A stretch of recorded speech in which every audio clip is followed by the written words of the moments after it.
I have a marine emergency and I would like to speak to a QI. We had a hull breach, a scuttle blew open during a storm. We have water down in 3 holes with a heavy lift. We've lost the main propulsion unit. The engineers cannot get it going. Can I speak with a QI, please?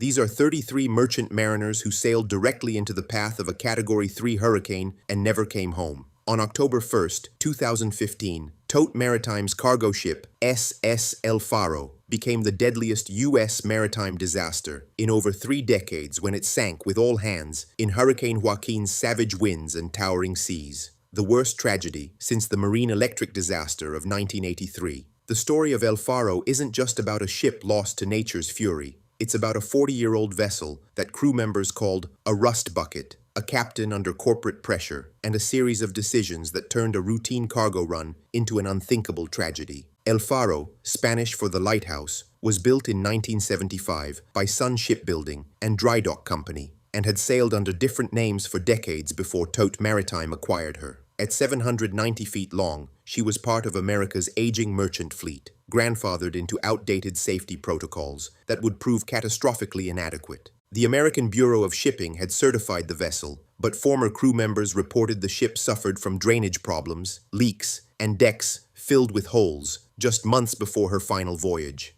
On September 29, 2015, at 8:10 p.m., Captain Michael Davidson guided El Faro out of Jacksonville, Florida, bound for San Juan, Puerto Rico. The ship carried 391 containers, 294 trailers and cars, plus a crew of 33, 28 Americans, and 5 Polish contract workers. Among them were recent Maine Maritime Academy graduates excited about their maritime careers. 23-year-old Dylan Meeklin was on his first mission as a merchant mariner. Second mate Danielle Randolph would later email her mother, "We are heading straight into it, Category 3. Last we checked. Winds are super bad." When El Faro departed, Tropical Storm Joaquin was several hundred miles east. But Davidson, a Maine Maritime graduate who'd worked his way up to captain since joining TOTE in 2012, made a fateful decision. Instead of taking the safer, longer southern route around the developing storm, he chose the direct path through the Bahamas near Crooked Island, the same route he'd sailed countless times before. This wasn't Davidson's first weather-related controversy. 2 months earlier, he'd taken a 160-mile detour to avoid Tropical Storm Erica, a decision that likely didn't sit well with company management focused on schedules and fuel costs.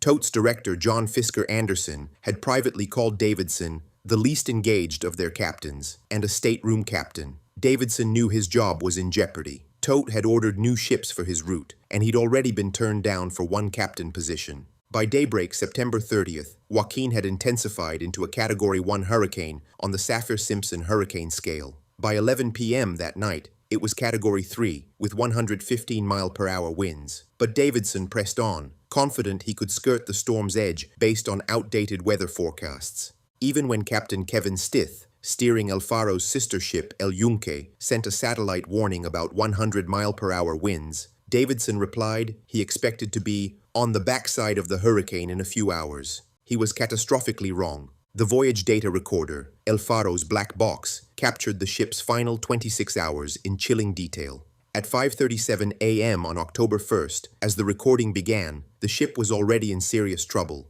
The crew discovered flooding in the cargo holds. By 6:13 a.m., El Faro had lost propulsion and was listing 15 degrees in mountainous seas. The transcript reveals a captain struggling with his decision, while his crew voiced growing concerns. Davidson can be heard agreeing with his chief mate that he was in line for the chopping block. But as conditions deteriorated, something remarkable emerged from the chaos: the crew's professionalism and Davidson's determination to save his people. At 7:27 a.m., Davidson rang the general alarm. 2 minutes later, he gave the abandon ship order, but El Faro's outdated lifeboats, open-air designs similar to those on the Titanic, rather than modern enclosed survival craft mandated by SOLAS convention standards, offered little hope in 140-mile-per-hour winds and 50-foot seas. The ship was using equipment that regulators had been trying to phase out since the 1980s, but as an older vessel, El Faro had been grandfathered into the safety requirements. The Voyage Data Recorder ends at 7:39 a.m., with Davidson and the helmsman still on the bridge. Davidson's final recorded words, "It's time to come this way,"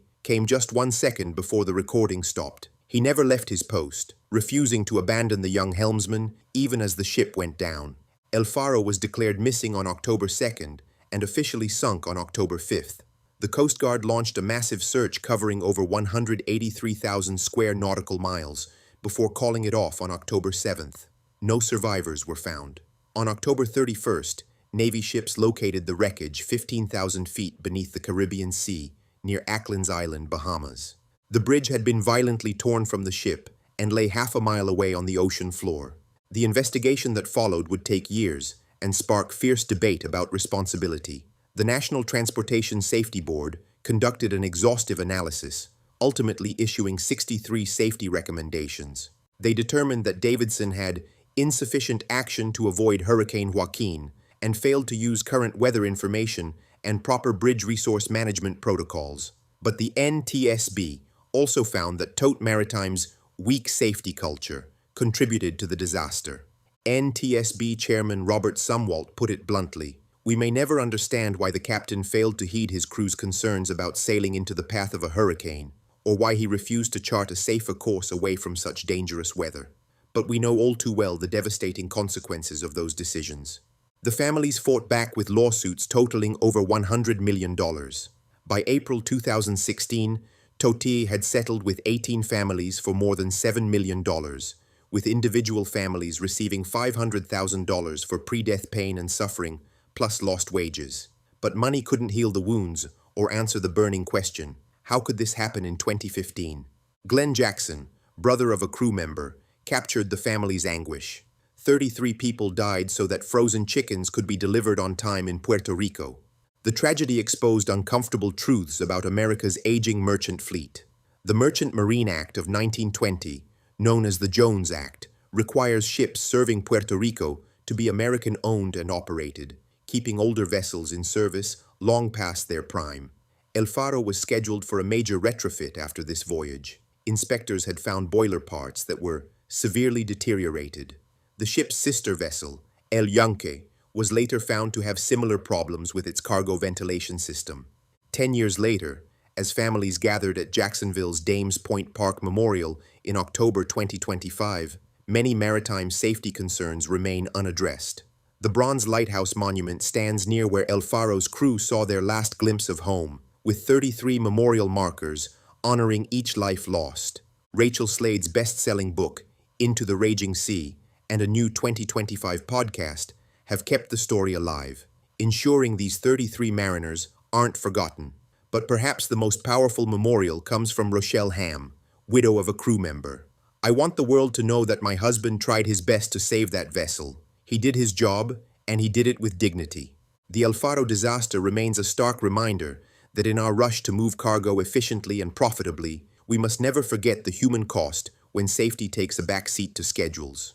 33 people went to work one day and never came home, not because the ocean is inherently deadly, but because a system failed them when they needed it most.